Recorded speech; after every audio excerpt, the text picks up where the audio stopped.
आज से कुछ वर्षों पूर्व तक श्री खाटू श्याम जी का नाम केवल राजस्थान में ही जाना जाता था, मगर इधर कुछ वर्षों से खाटू श्याम जी का प्रचार इतना अधिक बढ़ गया है कि केवल भारत में ही नहीं, अपितु समूचे विश्व में न केवल इन्हें जाना जाता है कि बल्कि अनेक परिवार खाटू श्याम जी के चमत्कारों को अपनी आंखों से प्रत्यक्ष देख चुके हैं। राजस्थान के सीकर जिले में रिंग्स कस्बे से 18 किलोमीटर की दूरी पर श्री खाटू श्याम जी का मंदिर स्थिति है, जहां प्रभु के दर्शन मात्र से ही जीवन में खुशियों एवं सुख शांति के भंडार भर जाते हैं। श्री खाटू श्याम जी की पौराणिक प्रचलित पावन कथा संक्षिप्त में इस प्रकार है। महाभारत युद्ध के लिए कौरव पांडव दलों के विशाल शिविर आमने सामने थे। शिविरों में दूसरे दिन शुरू होने वाले युद्ध की हलचल मची थी।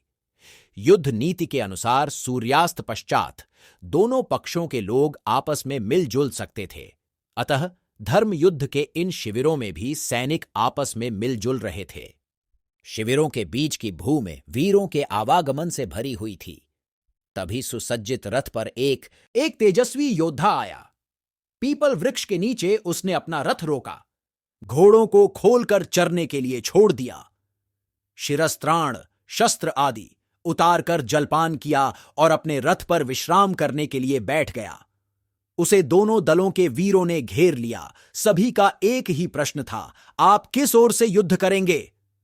किसी भी दल की ओर से नहीं, अभी तो मैं एक दर्शक की भांति महायुद्ध को देखने आया हूं।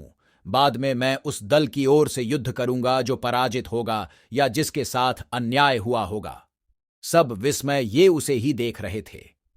उपस्थित लोगों में से एक ने पूछा, लेकिन आपकी सेना कहां है?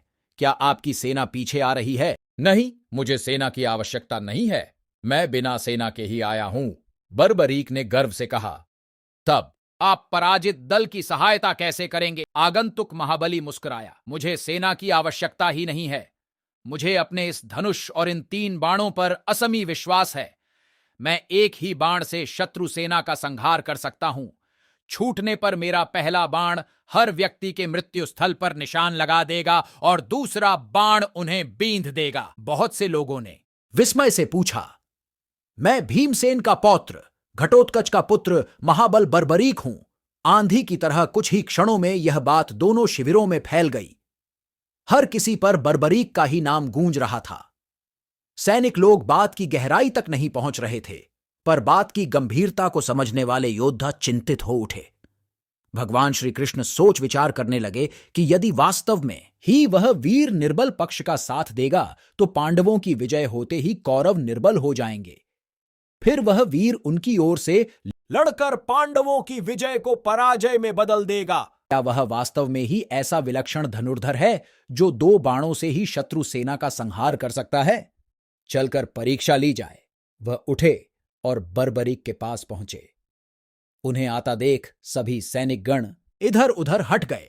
बर्बरीक ने श्री कृष्ण का अभिवादन किया। दोनों में परिचय हुआ। श्री कृष्ण ने कूटनीति का आश्रय लेते हुए पूछा, तुम इन 3 बाणों के द्वारा सारी सेना का संहार कैसे कर सकते हो? बर्बरीक ने गर्व से अपना सिर ऊपर उठाया, धनुष पर एक बाण चढ़ाकर कहा, देखिए, मैं इस प्रकार समस्त शत्रु सेना का संहार कर सकता हूं।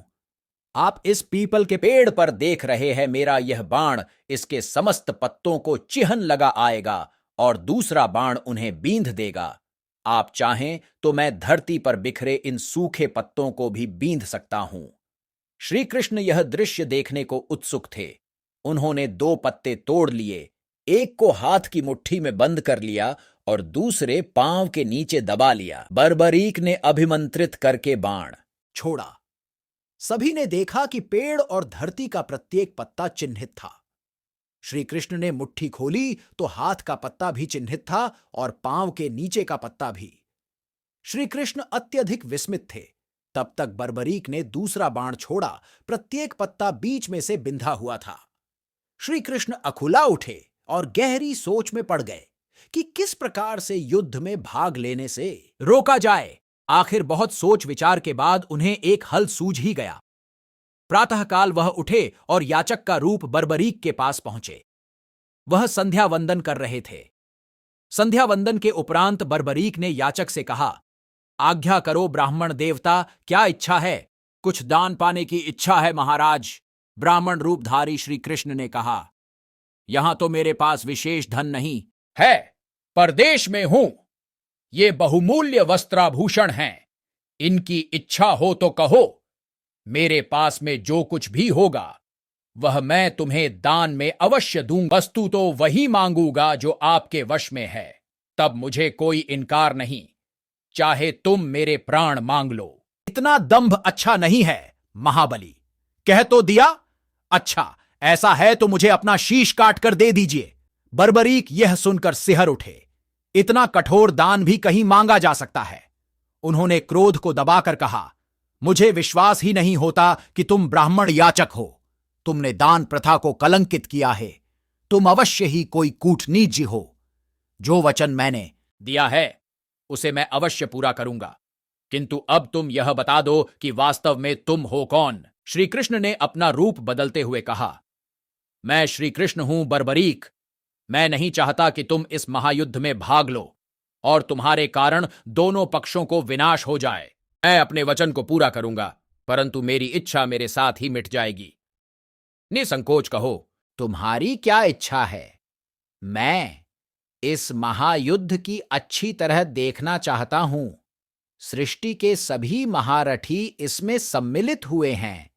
मैं देखना चाहता हूं कि कौन कितना बली है। तुम्हारी यह इच्छा अवश्य पूरी होगी।